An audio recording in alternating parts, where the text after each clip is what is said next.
যে পরিবেশে এসে সালাম দিচ্ছি, আমাকে যদি বলা হতো আজ থেকে 1 বছর আগে সোহরাওয়ার্দী উদ্যানে কোনো প্রোগ্রাম হবে, সেই জায়গায় প্রাণ খুলে সালাম দিতে পারবো, এই ব্যাপারটা ছিল অবিশ্বাস্য রকমের ঘটনা।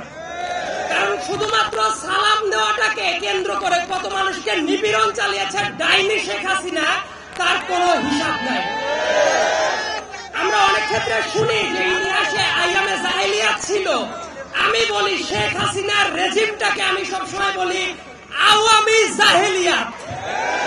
আওয়ামী জাহেলিয়াতে এমন কোন মানুষ নাই যারা তার দ্বারা গুম, খুন এবং সর্ব ধরনের মানবাধিকার লঙ্ঘনের শিকার হয় নাই। আজকে মায়ের ডাকের প্রোগ্রাম যখন উন্মুক্ত পরিবেশে হচ্ছে, গত বছরও যদি এইটাই উন্মুক্ত পরিবেশে করার চেষ্টা করা হতো, আমি নিশ্চিত এই যে দাড়ি টুপিওয়ালা মানুষ যতজন আছেন তাদের অর্ধেককে ধরে নিয়ে যাওয়ার জন্য হাসিনার এজেন্সির লোকগুলো এই জায়গায় বসে থাকতো। বাংলাদেশে মুক্ত পরিবেশ এসেছে কিনা সেটা বোঝার আগে আক্ষেপের জায়গাটা হলো, অনেকগুলো বাচ্চা আছে যাদেরকে আমি বেশ কয়েক বছর ধরে চিনি, অনেকগুলো আহত মানুষ আছেন যারা আজকে বসে আছেন। এই মানুষগুলোর কান্না কি আমরা মুছে দিতে পারছি কিনা? এই কান্না যতদিন না মুছে দেওয়া হবে, আমার কাছে মনে হয় ততদিন পর্যন্ত মুক্ত বাংলাদেশের দাবি করাটা আমাদের কাছে হবে খুবই অনৈতিক একটা কাজ। আরেকটা জিনিস বলে রাখাটা দরকার, অনেকে অনেক আক্ষেপ করেন যে এত মানুষ মেরে ফেলার পরেও শেখ হাসিনার ভেতরে এবং তার দলের লোকদের ভেতরে কোনো রিমোর্স বোধ নাই কেন? আমি বলি ওদের দলের ভেতরে রিমোর্স বোধ থাকা উচিত না। তার কারণ ফ্যাসিবাদ আওয়ামী লীগের ডিএনএ এর ভেতরে আছে। শেখ হাসিনা হঠাৎ করে 2024 সালে এসে স্বৈরাচারী হয়ে যায় নাই। 2011 সালে পঞ্চদশ সংশোধনী যেদিন করেছে ওই দিন থেকেই শেখ হাসিনা স্বৈরাচার ছিল। এমনকি শেখ হাসিনা নতুন করে বাংলাদেশে কোনো কিছু করে নাই। এই দেশের তরুণ প্রজন্মকে একটা জিনিস ভুলিয়ে দেওয়া হয়, 72 থেকে শুরু করে 1975 সালের ইতিহাস। এবং খুবই স্পষ্ট ভাষায় বলতে গেলে এই বাংলাদেশের প্রথম স্বৈরাচার ছিল শেখ মুজিব। এই কথাটা বলতে অনেকে দ্বিধান্বিত হয়ে পড়ে এখনো। ভোট চুরি বাংলাদেশের শেখ হাসিনা প্রথম করে নাই। 1973 সালে 7 মার্চের ইলেকশনে ভোট চুরি হয়।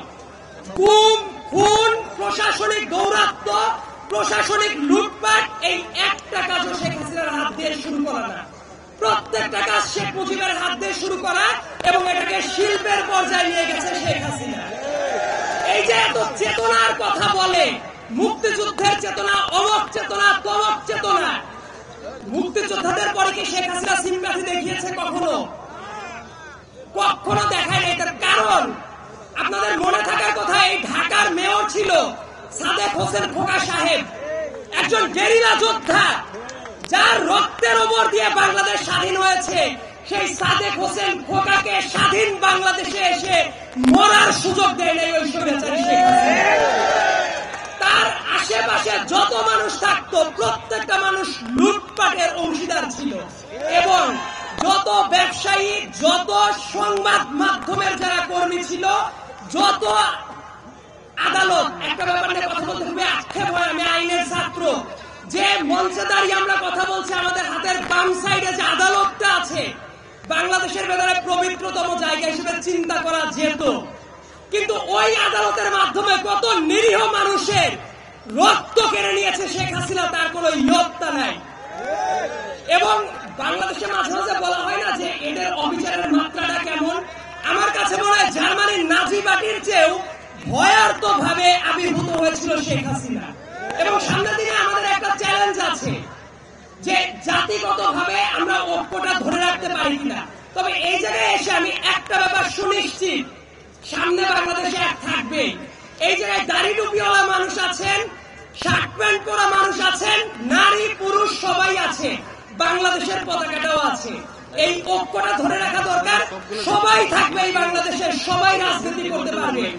শুধুমাত্র শেখ হাসিনা এবং তার সাঙ্গপাঙ্গরা এই বাংলাদেশে আর পুনর্বাসিত হতে পারবে না।